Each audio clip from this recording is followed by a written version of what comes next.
सत्संगत जी, प्यार से कहना जी, धन निरंकार जी। दास का विनती है, मुझसे कोई त्रुटि हो जाए तो आप अपने घर के बालक समझकर क्षमा कीजिएगा सत्संगत जी। आज के इस वीडियो में जानेंगे छठ पर ऐसे 5 फल जो कि नहीं चढ़ाते हैं, चढ़ाना अशुभ माना जाता है। आइए जानते हैं जो फल नहीं चढ़ाते हैं वो चढ़ाने पर क्या होगा। एक कहानी के माध्यम से समझेंगे।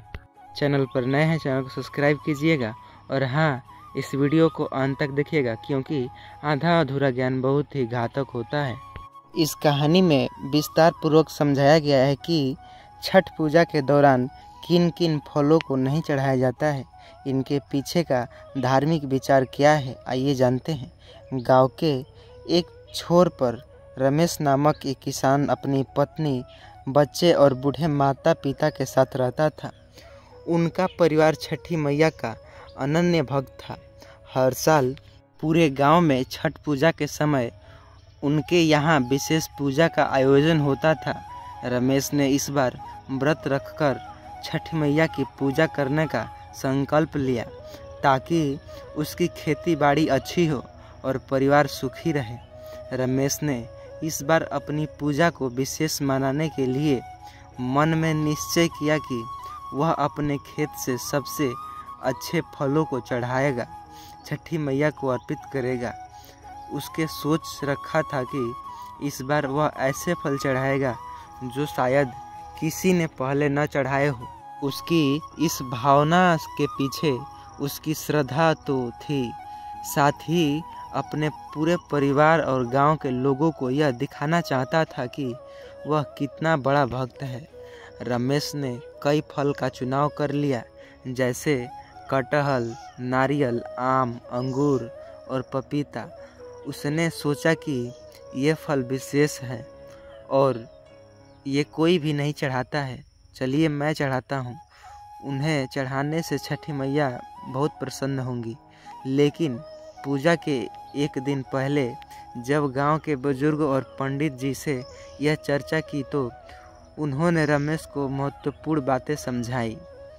रमेश ने पहले कटहल का चुनाव किया। उसके खेत से कटहल कई पेड़ थे और उसने सोचा कि यह फल तो बहुत ही अच्छा होता है, इसलिए इसे ज़रूरी है चढ़ाना। परंतु गांव के एक बुजुर्ग ने उसे बताया कि छठ पूजा में कटहल का उपयोग वर्जित है। उन्होंने समझाया कि कटहल का फल भारी और तामसी गुणों वाला माना जाता है। छठ पूजा में केवल सात्विक और शुद्ध फल का ही चढ़ावा होता है। कटहल की महक तो कई लोगों को पसंद नहीं आती और इसका इस्तेमाल छठ पूजा में वर्जित है। बुजुर्ग की यह बात सुनकर रमेश ने कटहल की अपनी सूची से हटा दिया।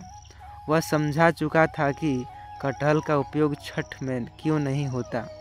रमेश ने यह सोचा कि अब नारियल को पूजा में चढ़ाएगा, क्योंकि नारियल तो भी शुभ माना जाता है। उसने गांव के पंडित जी से इस बारे में पूछा। पंडित जी ने बताया कि नारियल को तोड़कर पूजा में चढ़ाना होता है और छठ पूजा में अखंड फल का महत्व होता है, अर्थात ऐसे फल जो पूरे होते हैं उन्हें ही चढ़ाया जाता है। इसके अलावा छठ में सिर्फ ऐसे फल न चढ़ाए जिनमें रस नहीं होता, क्योंकि रस का टपकना पूजा की शुद्धता को भंग करता है सत्संगत जी। इसके बाद रमेश ने आम का चुनाव किया, जो भारत का सबसे लोकप्रिय फल है। उसने सोचा कि आम छठी मैया को जरूर पसंद आएगा, लेकिन गांव की एक वृद्धा ने उसे समझाया कि आम का फल पूजा में अशुद्ध माना जाता है। इसका पेड़ अन्य औषधीय पौधों के साथ उगता है और इसका रस भी पूजा स्थल पर गंदगी फैलाता है। आम के रस का स्वाद तामसी होता है, जो छठ पूजा के सात्विक वातावरण के अनुकूल होता है। चौथे नंबर आता है अंगूर। अंगूर को रमेश ने एक विशेष फल मानते हुए पूजा में शामिल करने की योजना बनाई, लेकिन गांव के एक ज्ञानी ब्राह्मण ने उन्हें बताया कि अंगूर का रस तुरंत फट जाता है और इसका सेवन तामसी प्रवृत्ति को बढ़ाता है। अंगूर पूजा स्थल पर जल्दी खराब हो सकता है और इसके छठ पूजा में वर्जित किया गया है। यह सुनकर रमेश ने अंगूर को भी प्रसाद की सूची से हटा दिया। 5वां फल आता है पपीता।